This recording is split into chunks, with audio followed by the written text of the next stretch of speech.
আজকের আলোচনার বিষয়বস্তু ভ্যাট রেজিস্ট্রেশন সার্টিফিকেট বা পিন নাম্বার।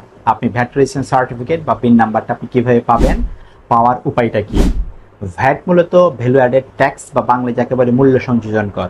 অর্থাৎ আপনি যখন কোনো পণ্য বিক্রয় করেন অথবা কোনো সেবা প্রদান করেন, সেই পণ্য বিক্রয়ের বিনিময়ে বা সেবা প্রদানের বিনিময়ে আপনি যেই বিনিময়টা নেন, অর্থাৎ যে অর্থটা আপনি পান, সেই অর্থের উপর ভিত্তি করে যেই করটা সরকারকে প্রদান করতে হয় সেই করটাই মূল্য সংযোজন কর বা ভ্যাট নামে পরিচিত। এই ভ্যাট সার্টিফিকেট বা বিন আপনি কিভাবে পেতে পারেন, ভ্যাটের জন্য কি কি ডকুমেন্ট আপনার প্রয়োজন হয় একটু খেয়াল রাখবেন। ভ্যাটের জন্য আপনার যদি আপনি ব্যক্তি হিসেবে অ্যাপ্লাই করতে পারেন, কোম্পানি হিসেবে অ্যাপ্লাই করতে পারেন, পার্টনারশিপ ফার্ম হিসেবে অ্যাপ্লাই করতে পারেন, আপনার অ্যাপ্লাইয়ের উপর ভিত্তি করে আপনার ডকুমেন্টগুলো প্রয়োজন হবে। যদি আপনি ব্যক্তি হিসেবে অ্যাপ্লাই করেন সেক্ষেত্রে আপনার লাগবে এনআইডি, টিন, ট্রেড লাইসেন্স, সর্বশেষ নবায়নকৃত রেন্টাল এগ্রিমেন্ট এবং ব্যাংক সলভেন্সি সার্টিফিকেট। এই ডকুমেন্টগুলো হাতে থাকার পরেই আপনি ভ্যাট রেজিস্ট্রেশন করার জন্য প্রস্তুত। একটু খেয়াল রাখবেন, ভ্যাট রেজিস্ট্রেশনটা এখন সাধারণত অনলাইনের মাধ্যমে করতে হয়, এখন অফলাইনে ভ্যাট রেজিস্ট্রেশন হয় না। অনলাইনের মাধ্যমে ভ্যাট রেজিস্ট্রেশন করার জন্য আপনি ভ্যাট রেজিস্ট্রেশনের ওয়েবসাইটে গিয়ে আপনার মোবাইল নাম্বার এবং ইমেল নাম্বার দিয়ে একটা আইডি ওপেন করবেন।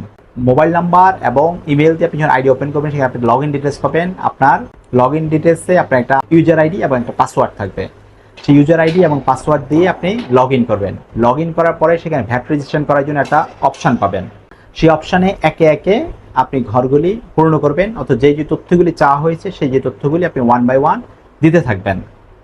সেই তথ্যগুলি দেওয়া শেষ হলে একেবারে শেষে গিয়ে আপনি পাবেন ডকুমেন্ট আপলোড একটা অপশান পাবেন। ডকুমেন্ট আপলোড অপশানে গিয়ে আপনি যেই যে ডকুমেন্ট দিতে চাচ্ছেন, অর্থাৎ আপনার NID, tin, bank solvency certificate, trade licence, rental agreement, এই ডকুমেন্টগুলা আপনি এখানে আপলোড করবেন। আপলোড করার পরেই সাবমিট দেবেন। সাবমিট দেওয়ার সাথে সাথে সেটা ভ্যাট অফিসের কাছে চলে যাবে।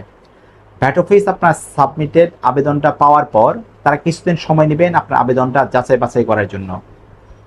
অফিসের আবেদন যাচাই বাছাই এর পর যদি দেখা যায় আপনার আবেদনটা সঠিক আছে, তখন তারা আপনাকে ভ্যাট সার্টিফিকেট বা বিন নাম্বার প্রদান করবেন।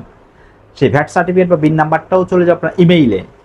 অর্থাৎ পুরো ভ্যাট রেজিস্ট্রেশনের যে প্রক্রিয়াটা সেখানে আপনার অফলাইনে বা সরাসরি কারো কাছে ধর্ণা দেওয়ার বা কারো কাছে যাওয়ার প্রয়োজন নেই। আপনার ইমেলের মাধ্যমেই আপনি ভ্যাট রেজিস্ট্রেশন সার্টিফিকেট বা বিন নাম্বারটা পেয়ে যাবেন।